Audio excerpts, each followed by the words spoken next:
राम राम मेरे किसान भाइयों, विकास शर्मा का भारत के सभी किसान भाइयों को राम राम। मेरे किसान भाइयों, आप देख रहे हो फार्मिंग हिंदी एडवाइस चैनल। और आज का वीडियो बहुत खास होने वाला है, क्योंकि आज मैं बात करने वाला हूं जैविक खाद के बारे में। मेरे किसान भाइयों, भारत के अंदर अलग अलग प्रकार से किसान भाई क्या है जैविक खाद तैयार करते हैं। कोई वर्मी कंपोस्ट खाद करता है, तो कोई वर्मी कंपोस्ट प्रोम से खाद तैयार करता है, कोई गोबर गैस की सैलरी से खाद तैयार करता है। परंतु आज हमारे जो मित्र खड़े हैं चौधरी खेमाराम जी, तो ये आप लोगों को बताएंगे कि गोबर खाद को कैसे प्रोसेसिंग करें। और गोबर खाद को जो प्रोसेसिंग करने का इनका तरीका है बहुत ही आधुनिक तरीका है। और इस तरीके से अगर आप गोबर को प्रोसेसिंग करके अपने खेतों में डालोगे तो आपको 100% फायदा होगा। मेरे किसान भाइयों, चौधरी खेमाराम जी एक साइंटिस्ट की मतलब मैं इनको साइंटिस्ट की उपाधि देता हूँ, क्योंकि एक विकसित किसान है और ये नए नए अनुसंधान करते रहते हैं। अलग अलग मतलब फार्मिंग के ऊपर भी अनुसंधान करते रहते हैं, तो खादों के ऊपर भी अनुसंधान करते रहते हैं। तो उन्होंने एक ऐसा खाद बनाया है कि बहुत ज़बरदस्त ये खाद काम करेगा। और इस खाद बनाने की जो प्रक्रिया है और तरीका है वो चौधरी खेमाराम जी खुद बताएंगे आप लोगों को। तो चौधरी साहब, किसान भाई को ये बताइए कि हर किसान के घर में गोबर होता है, और उस गोबर को प्रोसेसिंग कैसे करें, ये बताइए आप किसान भाइयों को। देखो सर, मैं बता दूं कि जो हर किसान के पास में गोबर होता है उसको ट्रॉली भर करके अपने खेत में ऐसे ही डाल देता है वो, या बिखेर देता है।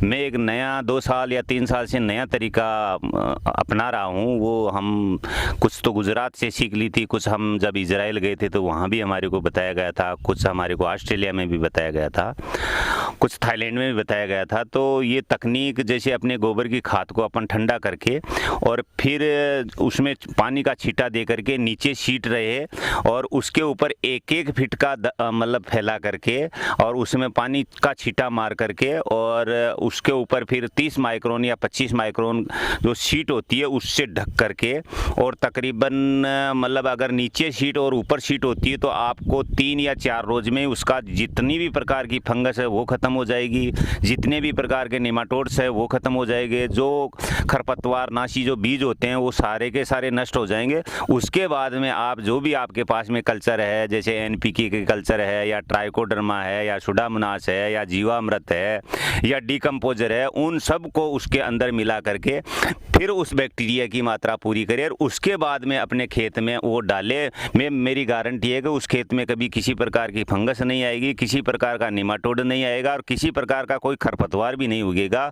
ये मेरा 2 साल का तजुर्बा है और आपके सामने जो हो रहा है वो देख करके ये मेरे यहाँ आकर के आप देख भी सकते हो और आप अपना भी सकते हो। कोई केमिकल नहीं है, कोई इसमें किसी प्रकार का बैक्टीरिया नहीं है, केवल खाद और पानी और ये सोलराइसन की शीट, ये 3 चीज ही इसके अंदर। कोई ज्यादा महंगी। सोलराइसन शीट क्या है किसान भाई को ये समझाइए। ये सोलराइसन की शीट एक पारदर्शी शीट होती है, पतली पन्नी होती है, उसके अंदर ये टेम्परेचर को दुगना या तिगना करने की क्षमता होती है। वो अंदर ह्यूमिडिटी बढ़ने से, पानी होने के कारण से अंदर ह्यूमिडिटी बढ़ जाती है, उमस या ह्यूमिडिटी वो बढ़ जाती है और उससे वो टेम्परेचर मतलब इतना बढ़ जाता है कि आप दोपहर के अंदर तो उसके ऊपर हाथ भी नहीं रख सकते। जैसे तुए के ऊपर हाथ रखते हो वैसे उतनी गर्म मात्रा में टेम्परेचर हो जाए। हाँ, 70 डिग्री या 75 डिग्री, हमारे 75 डिग्री टेम्परेचर होने के बाद में हमारा वो मीटर ही खराब हो गया था। परंतु इसका कोई अंत नहीं है, क्योंकि आप दोपहर में इसके ऊपर हाथ नहीं रख सकते। मेरे किसान भाई, चौधरी साहब का ये कहना है कि ये जो देख रहे हो आप,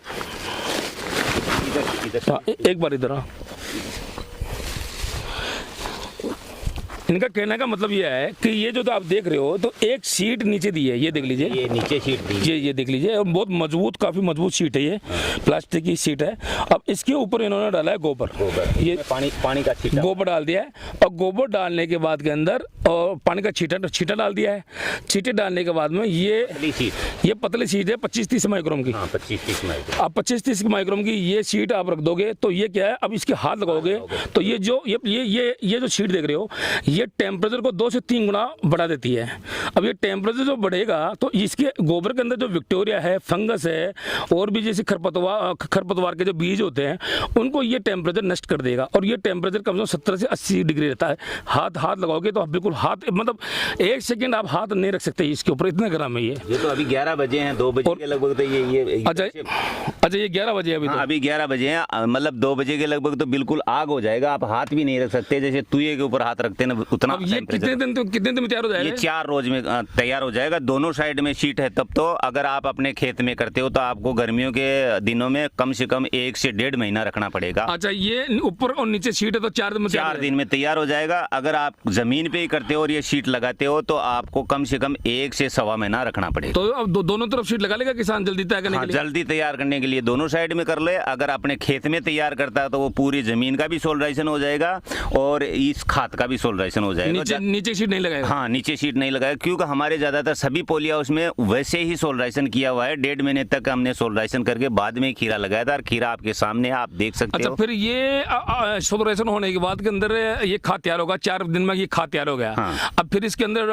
वेस्ट डिकम्पोजर, ट्राइकोडर्मा, जितने भी प्रकार के अपने पास में बैक्टीरिया है जो मित्र कीट हैं उनको अपन मिला करके इसको मल्टीप्लाई कर देंगे, क्योंकि उसको मिलाने के बाद में अपन को शीट को हटानी पड़ेगी, नहीं तो फिर हीट हो जाएगी तो वो बैक्टीरिया खत्म हो जाएगा। अच्छा, फिर ये बैक्टीरिया हो जाएगा, मिक्स हो गया, अब फिर इसको फिर खेत में डालो। फिर अपने खेत में कहीं पे भी जमीन में डालो या इसमें अकेले में भी आप फसल लगा सकते हो। कोई खरपतवार नहीं होगा, किसी प्रकार की फंगस नहीं होगी। अच्छा, ये सोलर प्लेट के नीचे ये ड्रम्स है। हाँ। इसमें क्या लगा रखे हो? ये जो इधर आओ आप, जो हमारे जितने भी प्रकार के बैक्टीरिया हैं, ट्राइकोडर्मा, सुडामोनास, बैसिलो, जीवामृत, डीकम्पोजर, जितने भी प्रकार के हिंदुस्तान में जो मित्र कीट या मित्र फंगस को खाने वाले बैक्टीरिया है, वो देखो ये सारे के सारे ड्रम पड़े हुए हैं और उनमें मल्टीप्लाई हो रहा है। देखो ये अभी दुर्गंध भी आ रही होगी, आप आगे चलोगे आ रही। और ये बहुत बढ़िया काम लिया है, सोलर के नीचे है। हाँ, सोलर के नीचे छांव भी रहती है। और ये आगे तक आपका है ये पूरा? हाँ, ये पूरा का पूरा पौंड, ये सारा का सारा पोली हाउस, ये चारों तरफ 8 एकड़ में पोली हाउस मेरे खुद के हैं और मेरे परिवार के। कम से कम 30-40 पोली हाउस तो हमारे परिवार के ही है। मेरे किसान भाई, चौधरी साहब ने जो खाद आपको बताया है गोबर को प्रोसेसिंग करके, आप उस तरह से भी प्रोसेसिंग करके आप आराम से अपनी फार्मिंग को आगे बढ़ा सकते हो और खेती का खर्चा कम कर सकते हो। तो वीडियो अच्छी लगी हो तो लाइक, शेयर, सब्सक्राइब जरूर करें। धन्यवाद।